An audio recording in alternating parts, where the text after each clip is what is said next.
Welcome to a brand new podcast. I am Joe Aguiar. This one's going to be a little bit different. The fella to my right, who's actually directly across from me, is Robbie McCluskey, who is someone I just recently met. And I do a lot of podcasts, as people know. Somebody just called me the Suge Knight of podcasts. I don't even know what that means. I don't know if that's a compliment, but yeah, I took it as one. I sure did. I don't know what it means, but okay. Usually people ask me to do a podcast with them. In the case of Robbie, it was me who asked Robbie to come be on a podcast with me. You undercut me. I would have done it eventually. I'm glad to hear that because you also could have said no. And I would have also at that point assumed there wasn't an invite coming. But I'm glad this all worked out. The name of the show, the working title we've got right now is called Following Flames. That's correct. And this is not about fires. This is not a fire prevention. This is not about maintaining forest fires or anything like that. Nope. What this is about is more or less humanity and the development of human beings to be the it's funny. We were just talking with my wife before we started recording, and she's in a battle with people she doesn't know on Twitter about, I forgot what she even said. It was about, she was a bystander more so. Yeah. She's in the stands. But she feels compelled to get into it. And so listen, communication is paramount to humanity. And, Robbie and I we discussed this for about an hour the other night. My belief in how present day humanity came to be about, like what was the shift somewhere between 90 and 50,000 years ago where modern humans became sort of just like us. And the biggest aspect that I see, Robbie, that's exactly the same as the first real humans was the idea of sitting around a campfire, cooking some meat, drinking a beer. Camaraderie. Right? Camaraderie just happens. Like, listen, when you're at a fire, one of two things is happening. Total kumbaya, everyone's chilling out, or someone's getting their ass kicked. Yep. It's one or the other. You're either going to have an amazing time, peaceful and fun, or someone's getting jumped. Or there's the in-between moments where it's the only acceptable time for somebody to zone out. Anywhere else outside of a fire, you see someone zone out, they're like, you okay? At a fire, somebody zones out looking at the flames, and then the first thing somebody says after like an awkward silence is, man, I love looking at fire. Fire's great. Fire's mesmerizing. It's the perfect zone out acceptability. Fire is an element. And it's the first element that humans mastered. And that's pretty amazing when you think about it. Before wind, before water, humans somehow were able to harness fire. Now, if you don't understand the connection to all this, I'll explain it. Humans started cooking food. Lord knows how that came to be.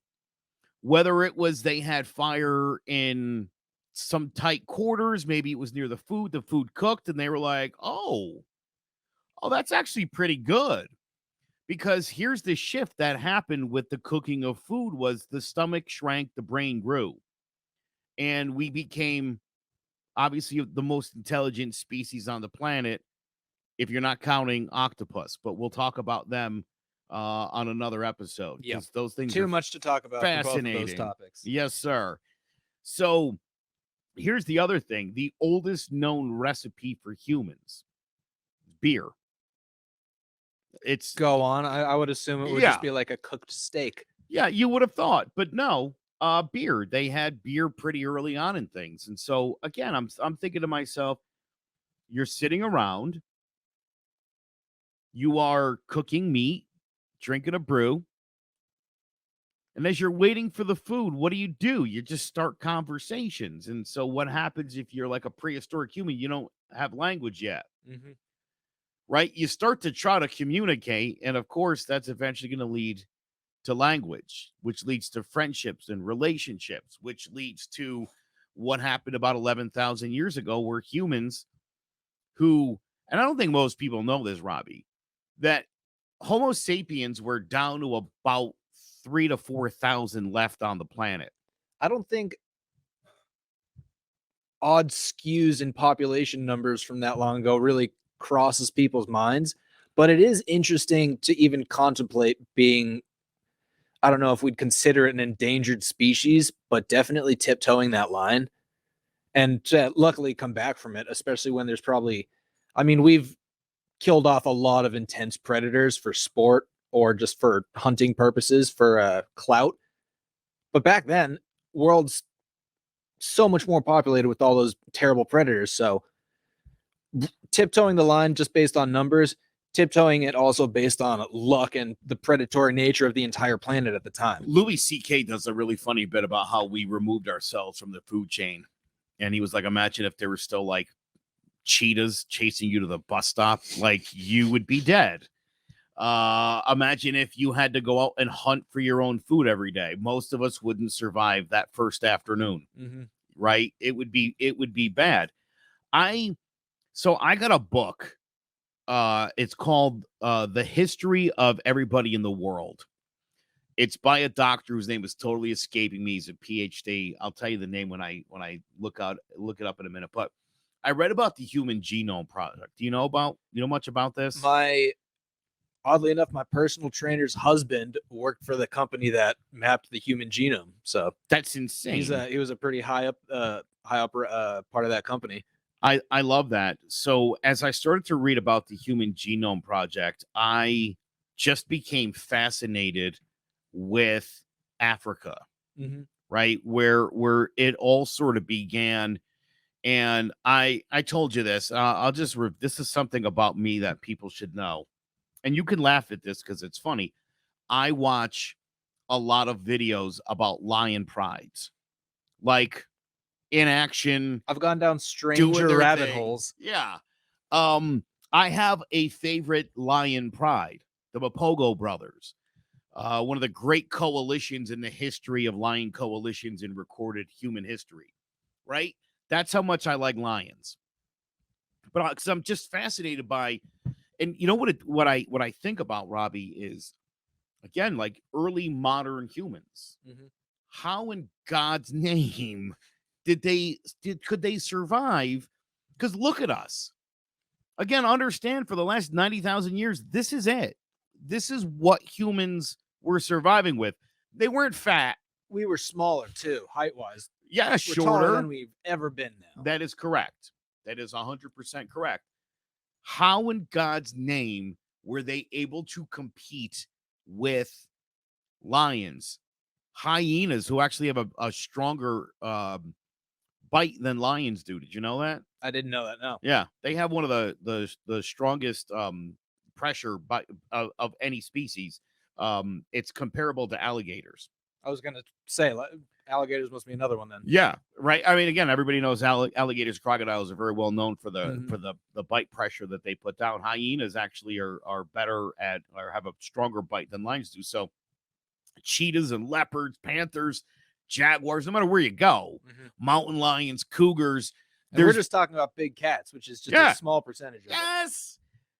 This is crazy too. Like buffalo and rhinoceroses kill humans every year. I mean, they still kill stupid tourists in Yellowstone. Yeah, they do. Bears. You know, we'll talk a lot about bears on this show because you love bears. I love grizzly bears more than any other animal.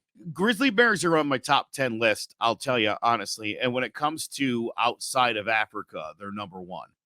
I love bears. Bears and wolves. I'm fascinated by wolves.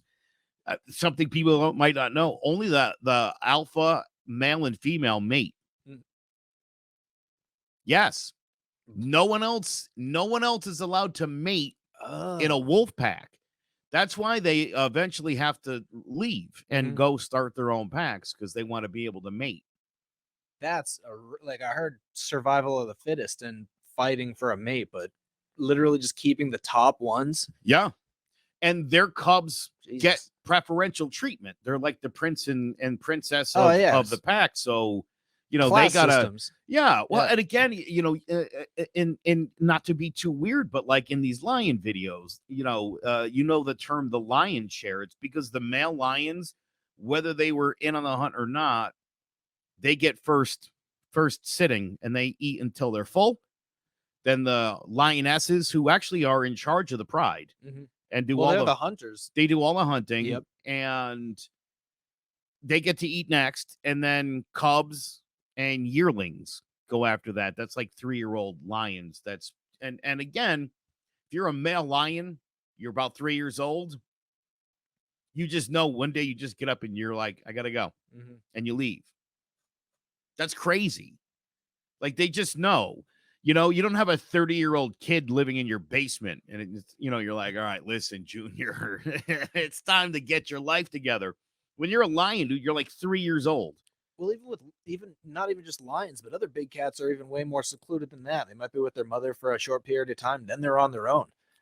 Well, that's true. Yeah. Lions are the only social big cat. Cheetahs and leopards, panthers, tigers, they're all solo artists. Snow leopards are just I haven't I'm pretty sure I remember hearing that snow leopards will come back to a certain area, but just to find like the off chance of finding one mate, and then they obviously have to compete with other people that are returning to that area, other snow leopards that are returning to that area. And it's a completely almost perfect timing based mating system for male snow leopards, which is obvious. I mean, the lion, the pride of lions mating rituals or mating processes make a little bit more sense than that. It's amazing to think that these things have actually survived this long with human presences as well. Obviously, because they're so well camouflaged and so secluded in the mountains, but big cats are fascinating. They're my favorite. By the way, the guy that wrote A Brief History of Everyone Who Ever Lived is Adam Rutherford. He's a PhD, and it's an amazing book. But I got super into it because of the Human Genome Project, and they were able to literally trace back the first human, Eve, who gave birth to the first actual modern human, and she wasn't a modern human. Does that blow your mind a little bit? So she was the person she mated with a modern human by any means? I'm not sure. Well, because she gave birth to the first one, so I would say no. Yeah. Which leads me to believe that perhaps he was a Neanderthal. Maybe she was maybe she was Devisonian. I mean, plenty of documented however you inbreeding say between that. the two. Yeah. And this could be the result. Now, you know, one of the things that we were talking about the other night, our similarity to chimpanzees. Everybody knows, obviously, humans are, you know, primates in the great ape category. We share 97% of our DNA with chimpanzees. And I love chimpanzees. I don't know how much you watch chimpanzees. There's actually an island in Indonesia where they live there and they're being closely watched and guarded and taught to live on their own. But if you look at their arms, they have longer arms than they do legs. Kind of like what I think modern humans sort of look like. Now, and this is going to upset maybe some religious people because I know evolution is something that some people frown upon. But if you look at the chimpanzee, you understand the DNA, it's so close, right? But you're like, oh, they're furry, you know, red fur but they're bipedal. They walk on two. They have a strong understanding of the use of tools. Yeah, well, right there you go. But think of the arms. Think about your own arms if you are climbing in a tree, which we've all done in our lifetime. It's very natural up there for us. We are the chimpanzees that came down out of the trees and stayed on the ground. That's why the longer neck and the ability to be able to look over things. That's what that comes from. Like, that kind of stuff blows my mind. Yeah, well, to make the argument that there's no connection between us and chimpanzees, there's a wide variety of different animals that, just given the proper environments over a long period of time, could have started going in a different direction and evolving slightly differently. I mean, even just based on some physical differences of humans, like we're all like a part of the same species, but not everybody looks alike. Maybe different areas, like people from extremely cold climates are extremely pale, just different physical differences. And we're not saying, oh, we have no, I mean, some of us who I would kind of argue might be kind of crazy in my view are saying we're completely different species. But I mean, little things like that. People evolve, species in general evolve over millions of years in a different fashion, given the environments that they come into. Yeah. So there's such a huge argument and a lot of proof that I would love to put out there. Not that a lot of people these days need to be convinced that it's there's an existing connection between us. And I mean, like you said, chimpanzees is just the closest connection. And there's a lot of different species in the monkey kingdom that could have some not as close, but very similar styles of DNA. I love watching monkey, baboons, apes, gorillas. Dude, like you look in their face and you feel like you're looking at something that's very closely related to us. And I think that you're being intellectually dishonest if you could look at a monkey, a baby monkey, when they're first born and tell me that doesn't look like a human child. They display so much of our like emotional connections too, social connections, different interactions. I mean, there was even that video of the child that fell into the gorilla enclosure, and people were freaking out because like the mother silverback gorilla was like interacting with it, and I think they actually ended up shooting the gorilla. But it was because it was a little child that fell in, and it was actually kind of covering it up, making sure it was safe where it was.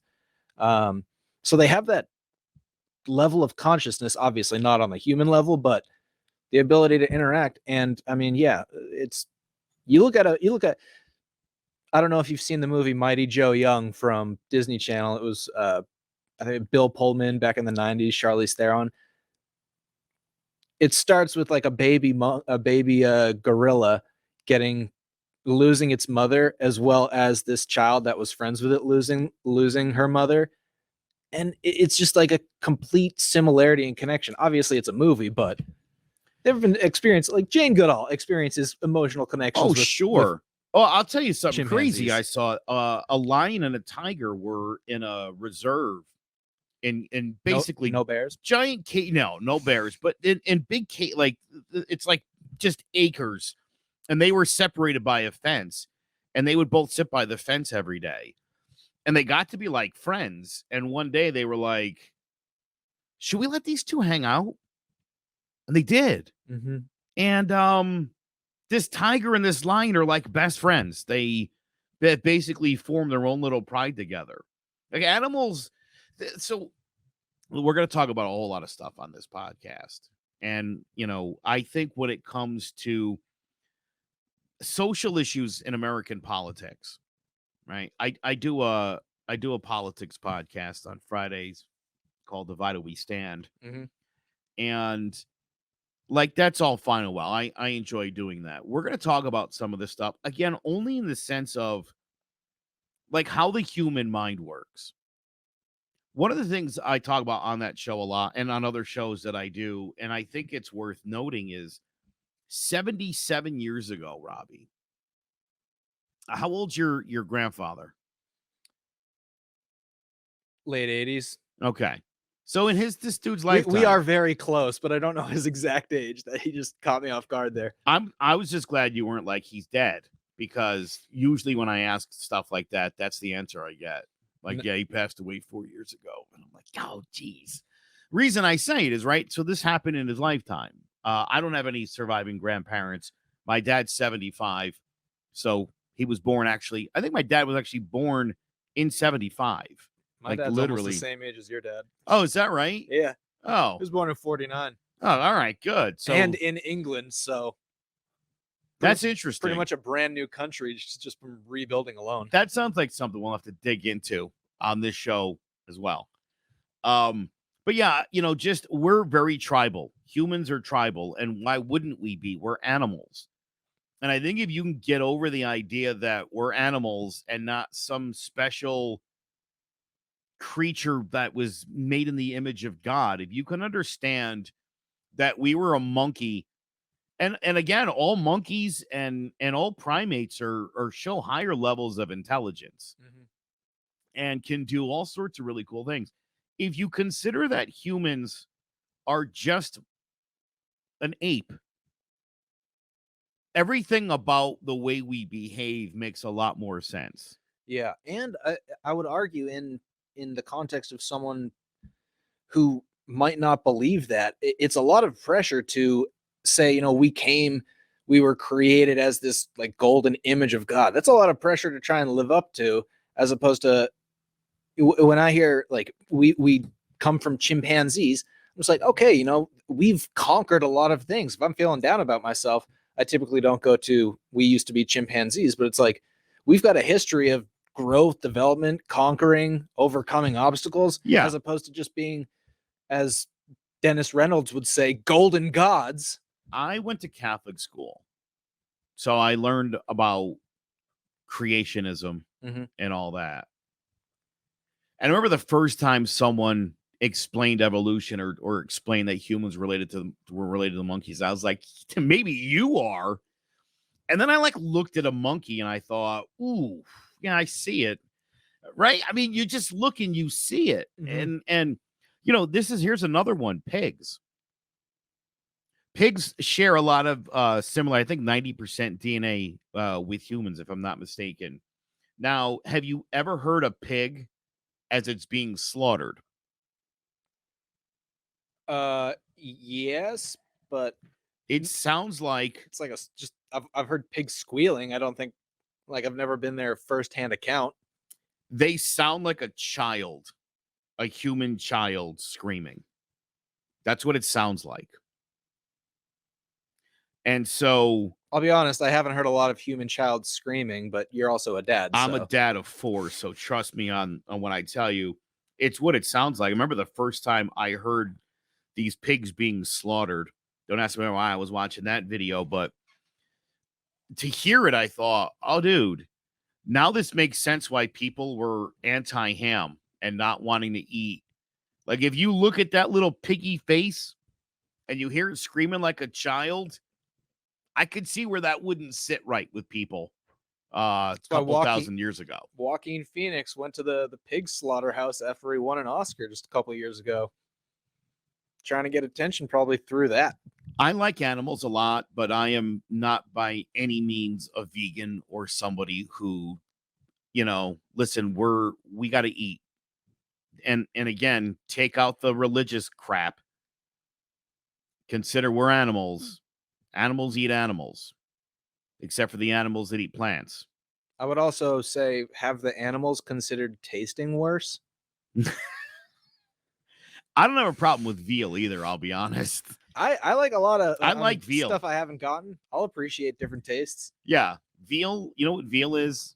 It's like a baby calf. They don't even let it get fat. They keep it in the cage and they kill it and you eat it and there's very little fat on it. I learned about veal from Shrek. Yeah. I wanted to not like veal. I think when I first heard what veal was, I was like, no, that's not right. And then I ate it and I was like, no, that's very right. So I don't have a problem with that. I don't like when people crack seals over the head and take their minks. I don't like that. Yeah, that's too barbaric. But then again, that's also us fighting off our animal nature, kind of. Yeah. Well, you know, listen, I think I'm not a Donald Trump fan. I'll throw that out there today. But Donald Trump Jr. went like elephant hunting a few years ago, and people were like, small dick loser. And that's probably true. I mean, he probably is a small dick loser. Have they ever looked at pictures of Teddy Roosevelt? I know it was from a different time. That's what I'm saying, dude, right? It's 512 different animals that he killed. Yeah. You know, again, it's a sport, man, and it's not a sport for everybody, right? I mean, some people don't like baseball. You know, maybe it's not for you. Hunting might not be for you. I don't like NASCAR. I drive. I don't like NASCAR. I think that's stupid. Does that hurt your feelings? No, I like Formula One. I'm not a NASCAR fan. Driving in circles doesn't seem like an art form or a sport in any way. Yeah, that's what. Well, Formula One is a little played up now. Like IndyCar, those with more involved tracks, I think that's a lot more skillful.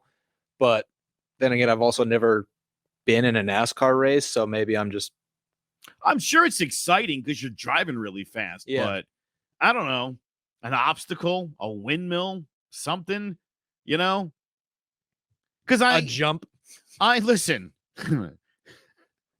you got to have something. It's you're just turning left, every mile or so? Well, that's why they let the crowds be exactly as crazy as they want to, because that's the something.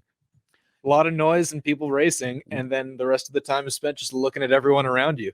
I hate to say my grandmother was killed by a drunk driver, but I'll make this joke anyway. I think if the drivers were drunk as the crowd was at a NASCAR race, that might be more interesting. Yeah. Don't you think? They would like have the Jeff worst. Gordon's weaving. He's had 4 or 5 beers at this point. We're on lap 60. And he's got like a whole, I guess they'd have to put like one of those helmets on with the straw while you're driving. They would have to start out in like NASCAR in the sales department just so they can get a reasonable insurance rate before they start driving drunk in a circle at 170 miles per hour. Now, I will also point out we are broadcasting in Connecticut where marijuana is legal. Mm-hmm. And I am coming from New Hampshire where it is not. He's also coming from New Hampshire where you can just walk around with a rifle unregistered and no one's going to even ask you where you got it. But a unanimous support for marijuana got vetoed because we're not ready for it in the state. Is that crazy, dude? Well, I don't know if here's something people might not know. A lot of people are getting their weed card in states where it's legal. You can't also have a gun permit. It's an either or situation. You can have the weed or you can have the gun, not both. And I don't understand that, although not to get political, but I guess Laura Ingraham of Fox News the other night was trying to make a connection between new, stronger strains of marijuana and all of these new shootings that have been happening. Yeah, I would argue that is probably an opinion that someone who hasn't used marijuana would have. Clearly. Because also everybody reacts with drugs in a different way, but I haven't come across somebody that smoked pot and was like, oh man, there's a school I want to shoot up. Yeah. Like there's a lot of innocent people I could kill now. I struggle sometimes to make the run to Taco Bell. You know what I mean? Mm-hmm. Like to arm up, put body armor on, grab my weapons. That's not happening on weed. No, not at all. I've actually seen it made arguments in political debates where someone they weren't legalizing weed because they were arguing it posed a bigger risk than alcohol for drivers, which I don't think there's a lot of data thus far created for drugged driving, which I don't support. However, he was typically like, I've never seen somebody smoke too much weed and go home and beat their wife. Whenever I've seen someone on weed, they're like trying to drive slower than the speed limit because they think cops are everywhere. Yes. Let me tell you, you got to look this up on YouTube. CNN some years ago did this incredible story. They brought a state trooper in and they brought in a bunch of drivers of all different races, ages, creeds, colors, the whole nine, a diverse group. And they got stoned and they drove on a course, an obstacle course. And the police officer's job was to say when he would pull somebody over. And they'd done this with alcohol. And he was like, by the third time through, like, they're done. Dude, let me tell you how the weed people did. Okay. The weed people were like hitting a dozen times around. And the cop was like, yeah, no, everybody's doing great. And they talked to this girl and she was like, yeah, like I'm super, super baked right now. Plus, I was already high when I got here. She went for like 4 more times through, dude. But there was this other guy who also got there and was pie-eyed when he got there. Mm-hmm. This dude went around the course, I kid you not, like 20 some odd times. To the point where they just end, like the cop was like, nah, dude, he's fine. I still wouldn't pull this guy over. Yep. And he had smoked like 8 joints by that point, and however many bong rips he took before he left his house to go do it. Mm-hmm. people that are on weed are I just said on weed. On like weed. That's why. I'm That's my what. grandfather. That's exactly why I stuttered before I said that earlier. I was like, "Don't say doing weed." What are you doing? The weed? Are you on the weed? Yeah. I'm smelling the devil's lettuce. As long as I don't call it the Google, I think I'm gonna be all right. Yeah. That's when I know. Or doing the Belichick. Yeah, I'm not on Snap Face or Snap Face. Insta Face. Yeah. I don't know. People again. This is and again, how many other problems do we have in this country where it's like people have formulated an opinion on say abortion, for instance. Mm. When I tell people, and this comes up obviously on my politics podcast a lot, who gets abortions? Who's the number one abortion age bracket, do you think? Do you think it's 20-year-old sluts that are using abortion as birth control? I was going to say 18 to 25-year-old white males. That's hilarious. No, it's funny. The answer actually is women 35 to 45 who already have children. And again, this is the place that's called Planned Parenthood. Like, forget what you think you know about Planned Parenthood and just focus on what that term is. A Planned Parenthood. So if you're not financially able to have the child or not emotionally ready or whatever your situation might be, that's the whole idea. You want a Planned Parenthood, not an unplanned one. Unplanned ones don't always go as well. And it can't be said enough times that abortions aren't the only thing that Planned Parenthood does. Right. It's like wanting to shut down gas stations because they sell cigarettes. Right. There you go. It's cutting off if you're whether you're pro-choice or pro-life, cutting off funding in general to something like Planned Parenthood isn't just getting rid of abortions. It's such an important aspect medically and knowledge-wise for people when they're trying to have kids, especially that first time. Even if you've got kids, you've got a little bit of you've got personal experience with that. But so many people that go to Planned Parenthood just have no understanding of what it's actually like or what hell could come along with it. I have 4 children. I obviously don't believe in abortion. Because no one should have 4 children. You don't need that many, honestly. If I'm being honest with you, 4 is a lot of kids. So I personally feel like I'm an anti-abortion person. Like I'm just, that's not something I would consider. Okay. I'm pro-choice though. And you can't eliminate any of the choices. The choice can't be, you have to have it, give it up for adoption. That's not a choice. That's like a forced mandate. And we just went through a whole debate about forced mandates and how much we hate them. Also, even with abortion, there's overflowing just foster homes already. Like, adoption isn't a solution to a problem that's bigger than the solution you're offering up as an argument. Right. But I am also pro-choice. I would first of all, if I'm with a woman who's having a kid, like, I'd like to have some input, but I'm going to be like, hey, where's your mind at first? Like, that's just me. Because I've known people on the opposite side, and I'm just like, that doesn't necessarily sit well with me.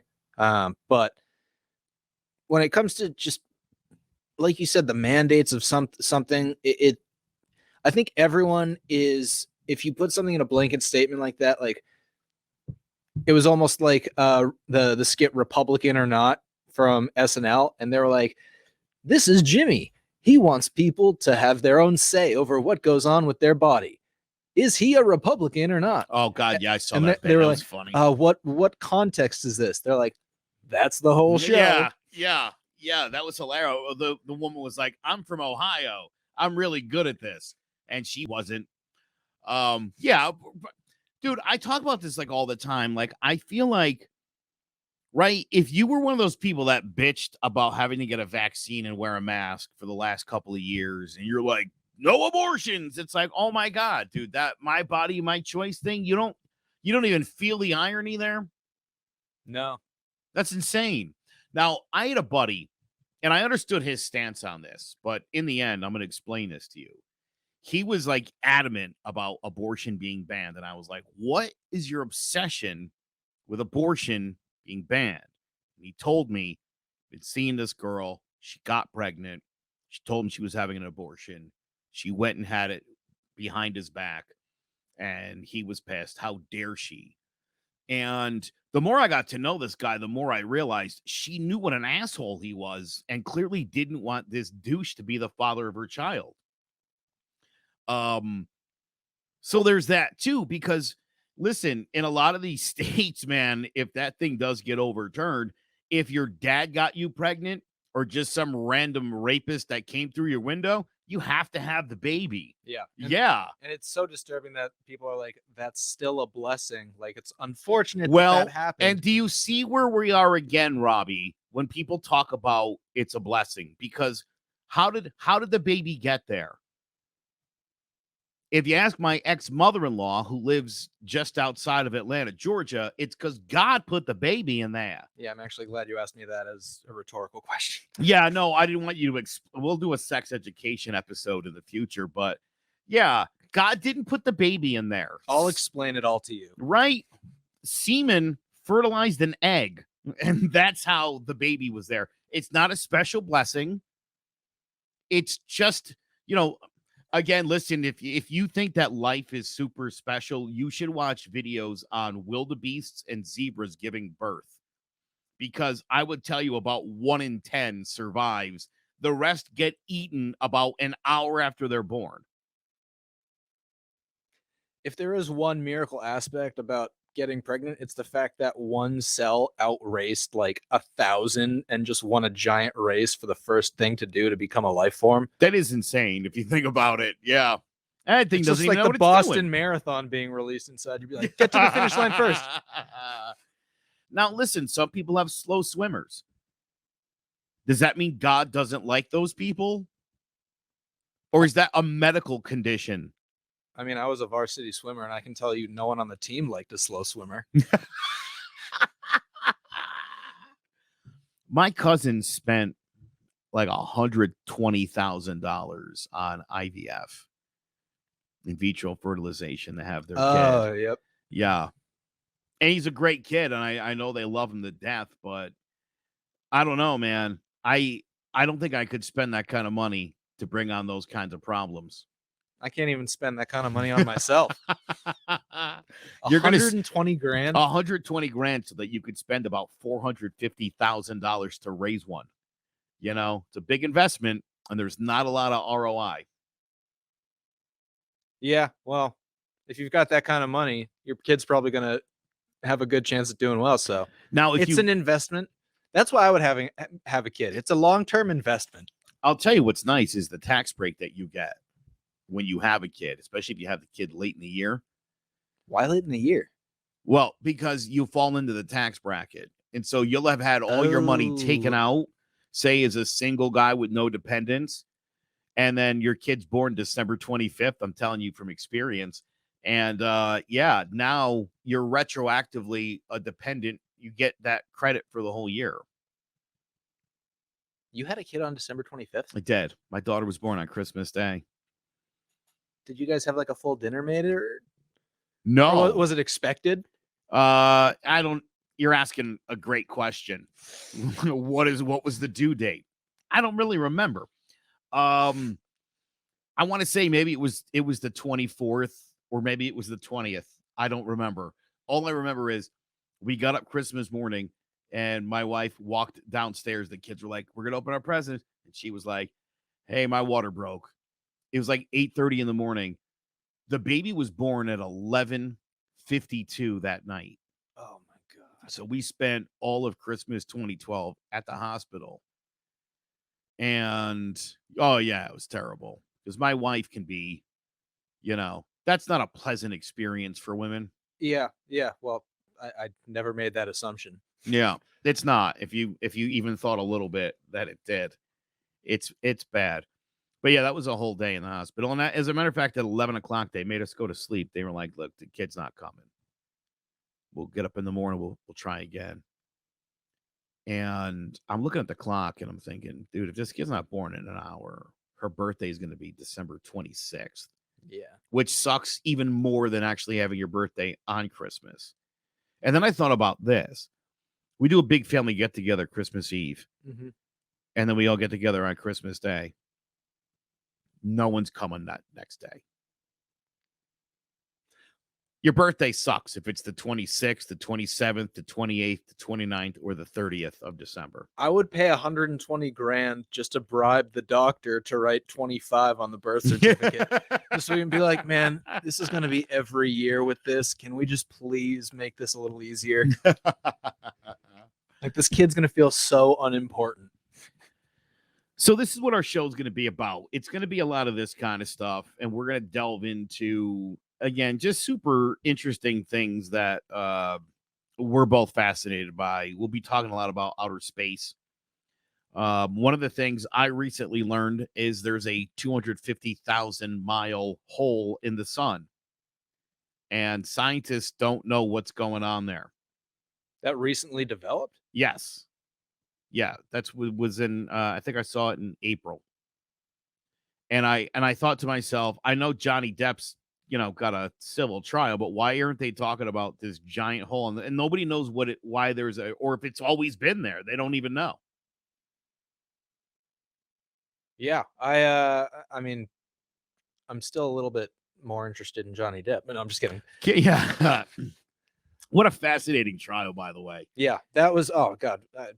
If we're wrapping up, we can't get into that, right? That is just, I don't want to get into that because we could totally talk about this because it's not done yet. Obviously, Amber Heard has no money. She's going to have to appeal it, or she's going to have to start an OnlyFans, I suppose, to I'm raise still that kind honestly of dough. willing to believe that at some point they're just going to be like, this was the world's longest reality prank. Yeah.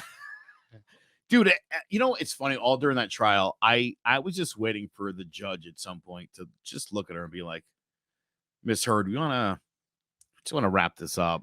Like, let's having actual footage of the judge at the end when everyone stands up, like for her, she just takes off her glasses and like rubs her eyes, shaking her head. Yeah. And nobody really no one was upset about that because everyone knew how much of a joke everything was turning into, which is horrible to say about such an intense subject. Yeah. But to have it almost just become a comedy, gaining viewership from that is absurd. But then again, she also did like take a dump in his bed sheets. I did ask the question early on. Allegedly. I don't know the legal statute right now. I asked early on. I asked this of my wife. She's a big liberal feminist. She is. She knows that. She's cool with it. But I said to her, because she was like, you watching this Johnny Depp thing? Like, Amber Heard's nuts. And I was like, oh, I thought we were supposed to believe the women. Like, no, not this one. But so I've been talking to people about this the last few weeks, and I'm like, there's, especially with white dudes, like obsessed with the idea of false rape accusations. Now, I'm 46 years old, and I'm proud to say I've never been accused of rape, not once. Zero. I like my NFL quarterbacks to have never been charged with rape. Yeah. I am not a Kobe Bryant fan because of his experience. And I think for a lot of people, if you really knew the story about what happened with Kobe Bryant, you wouldn't be like, Kobe. I'll be honest, I have no idea what you're talking about. We're going to do a whole episode about Kobe Bryant and the rape and how he tried to throw Shaquille O'Neal under the bus to the cops during the rape investigation on the scene shortly after it occurred. Oh my God. Yeah, I have no idea what you're talking about. I was probably around that time, I was probably just like googly eyed at the Celtics being like, Paul Pierce, Antoine Walker. Yeah, this completely missed me. Oh, dude, yeah. People are like, why don't you like Kobe, man? And I'm like, dude, he's a rapist. And they were like, nah, he got off on that. Like, he got off on that, all right. And it cost him a lot of money. Yeah. But the evidence was damning. And if you listen to his statements, they're not good. But again, it was like, oh, this chick's trying to get famous. By what? Like fucking Kobe Bryant? How does that make you famous? Was Kim Kardashian around at that point? No, I don't think she was. Yeah, I don't think she was a person yet. I think that was right around the time Nicole Richie and Paris Hilton were coming into play. So oh yeah, One Night in Paris. That whole situation. You've seen that movie. I was in middle school. Yeah. I gotta tell you, dude, I don't know. I've never been with anybody who's like, we should film this. Mm-hmm. And anyone that asked me that, I'd just be like, look, I don't have the lighting. This is a horrible space. I've never even been asked. You know what I mean? Because I do have nice equipment. I mean, I'm probably green screen or no, dude. We're gonna be on a beach. Totally. We could make some things happen. No one's ever asked. And that's shocking because there's a lot of porn out there. Mm-hmm. There's a tremendous amount of porn out there. And I thought to myself about this recently. Right? There's even amateur porn. I mean, OnlyFans is... Who's not having sex and posting it online? Is it just me? I don't know. I'm not making any money off it if it's on there. Who said you have to make money off it? I mean, nobody, but wouldn't it be nice? Is it still porn if you're not making money off of it? No, then it's just poor. I would be all right with that. Just a leaked tape. I would be fine with that. I'm just kidding. It's gonna leak. People are gonna like hear this and they're gonna be like, it wasn't actually leaked. He just couldn't wait any longer. Dude, that's the other thing. And that's one of the other big things about the trial we ever heard was the Johnny Depp video of him smacking the cabinets around. Mm-hmm. And TMZ had the story up in like 15 minutes, and they brought like the guy who's in charge of breaking news, and they're like, how could that possibly have happened? And he was like, well, if the person who took the video just sent it to us and gave us immediate copyright, like we could have that up in 15 minutes. And they were like, how long did it take to get Johnny's video up? And he was like, 15 minutes. You know the guy that they had in there with the whole 15 minutes of fame thing? Love that guy. Did you see what he tweeted? It might have been yesterday, but after the trial, well, the lawyer, the female lawyer for Amber Heard's side, went on like another talk show to talk about the case and like probably just try and argue that it was just like misogyny and everything. Yeah. He just posted an image of that and he's like, this sounds like, what's the term when somebody looks for something like this? Just continuing to just fan the flames of that. Two more thoughts on this trial. Number one, as soon as the trial ended, they immediately continued to defame Johnny Depp. I mean, they keep insisting now, even though the courts found that he's not an abuser, they're still going to go out there and they're going to say that. And so my question is, when is the sequel to this trial? Because if she keeps running her mouth like that, I can't imagine we're not going to see that's like a second one. It's like something out of Arrested Development. Like, you can't get arrested for the same crime twice. And it's like, I don't think that's true. I've got the worst effing attorneys. Yeah. Oh my God, dude. I'm so glad you like that show because I actually do a podcast about Arrested Development as well. It's called The Banana Stand. That is one of the greatest shows of all time. And I've seen that. Not so much the Netflix seasons, the first three, the original trilogy. Yeah. 4 and 5 aren't terrible. They're not terrible. Some people think they're terrible, and I get that. It's clear to see a lot of the issues that they ran into with like their filming process and scheduling that they had to work around in it. And just because of that, it kind of takes a little bit of the magic of the show out for me. I don't know. It kind of feels like on par with me going to like an international Disneyland or Disney World. It's like, I've only been to the one in Florida. I know it's not the original, but it's the biggest and the most magical. So everything else seems kind of discounted. You brought up Charlize Theron before, and I just her appearances on Arrested Development, Mr. F. I mean, if you don't know the show, I'll tell you right now too, and I'm glad you like the show. To me, it's one of those shows where if you get it and you think it's brilliant, I personally think it's because you're a funny person and you are very witty and smart. This is not like Big Bang Theory or 2.5 Men where it's, fart and dick jokes all the time. It's a smart studio audience telling you when to laugh. Right. Yeah. Everything about that show is great. And I remember when it went off the air originally and I was like, wait, was it like the best show on TV? Yep.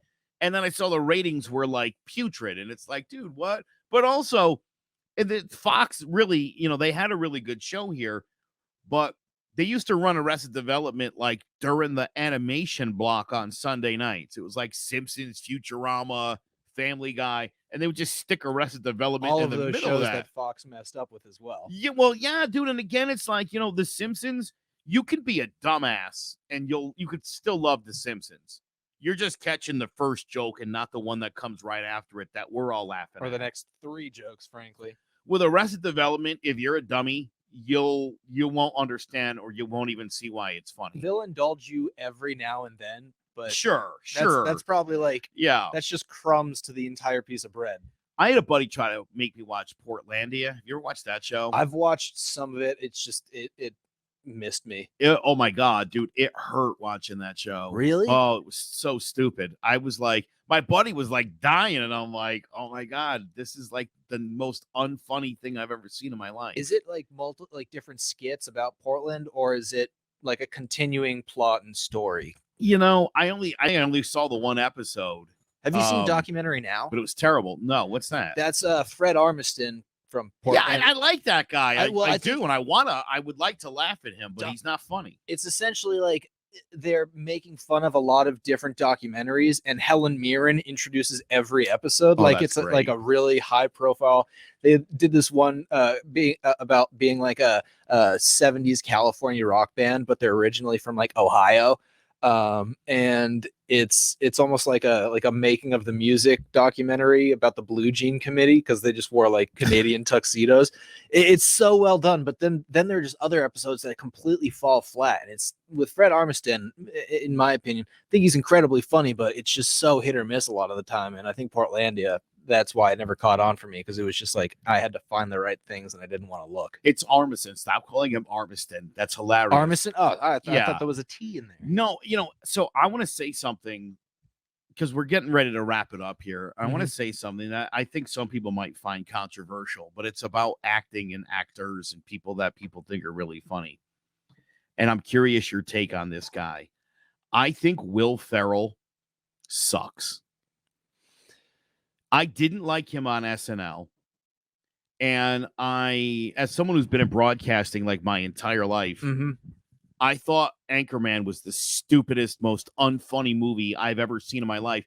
The only scene that made me laugh was when Jack Black kicked the dog off the bridge. I was about to say that. I lost my mind, and that was it. And I again, dude, like I love Ben Stiller.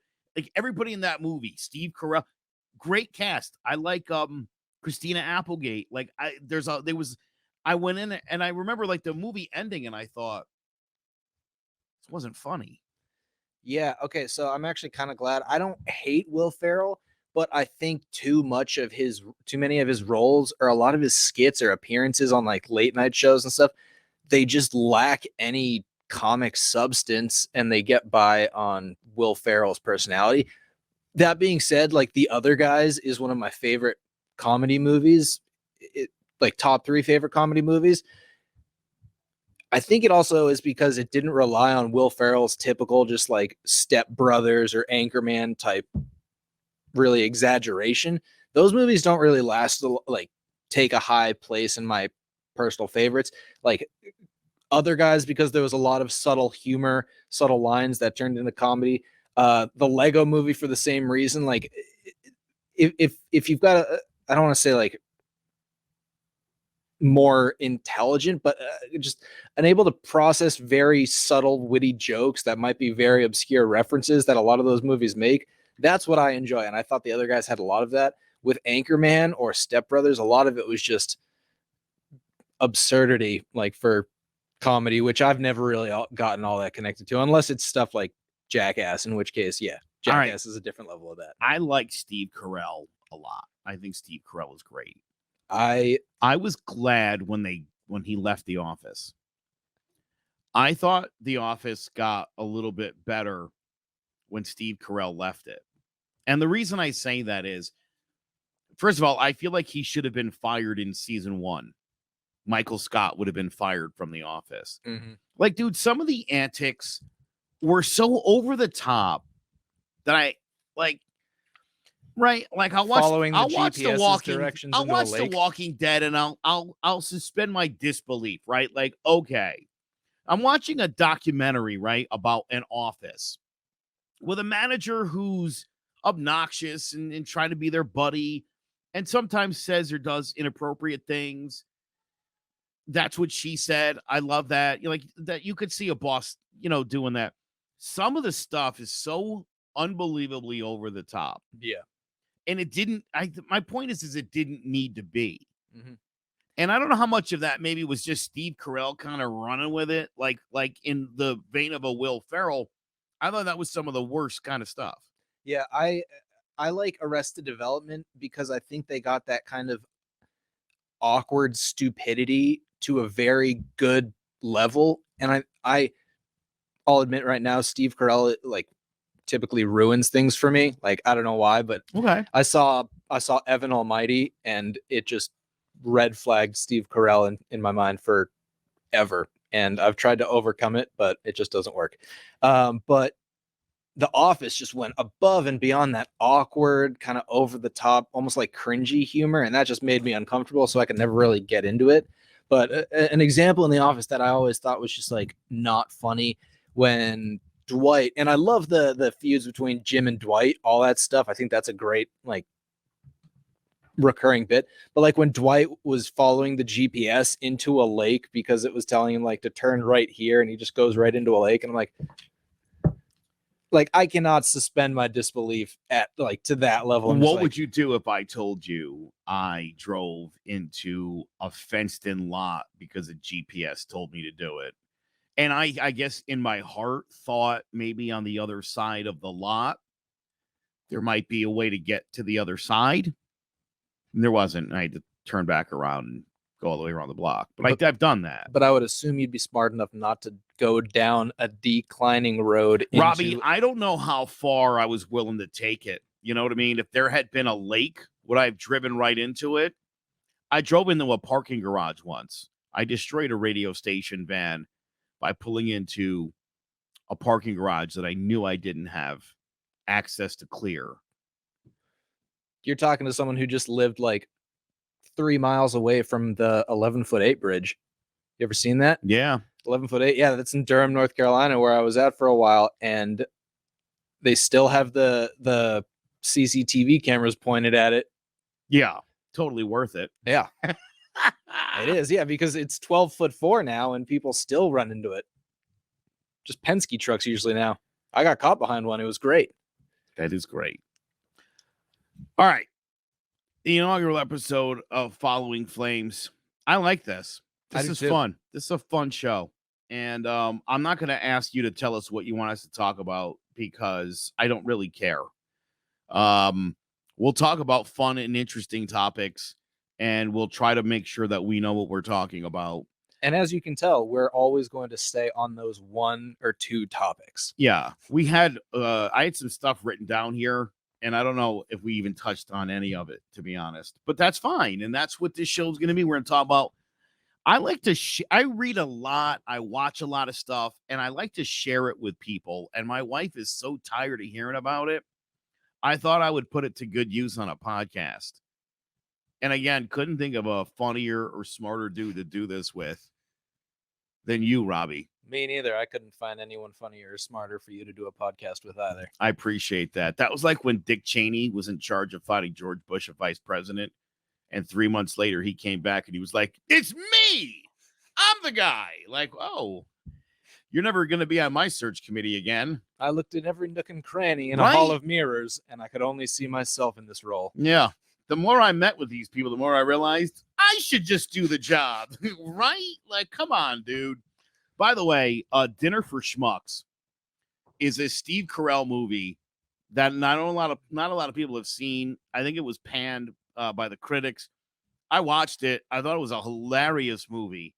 And I want to tell you, Paul Rudd's in it, and Zach Galifianakis is in it. Yeah, it's got a pretty solid cast. It actually was. I thought it was a really good movie, but I have my sense of humor is sharp. So if I think it's funny, you gotta assume it is. Yeah, check it out. I think you're gonna love it. But yeah, that's what we're gonna do. We'll talk about a little bit of everything, and hopefully you can relate. I can't see how you couldn't. You know, if you've never driven anywhere that a GPS told you to go when you knew you shouldn't have, you know, you're lying. You've done it. We all have. Anyway, that's going to do it for episode 1 of Following Flames. We'll get some social media stuff set up. We didn't even think to do that before we started, but you can expect that to come. For Robbie McCluskey, I'm Joe Aguiar. We'll catch you next week on Following Flames.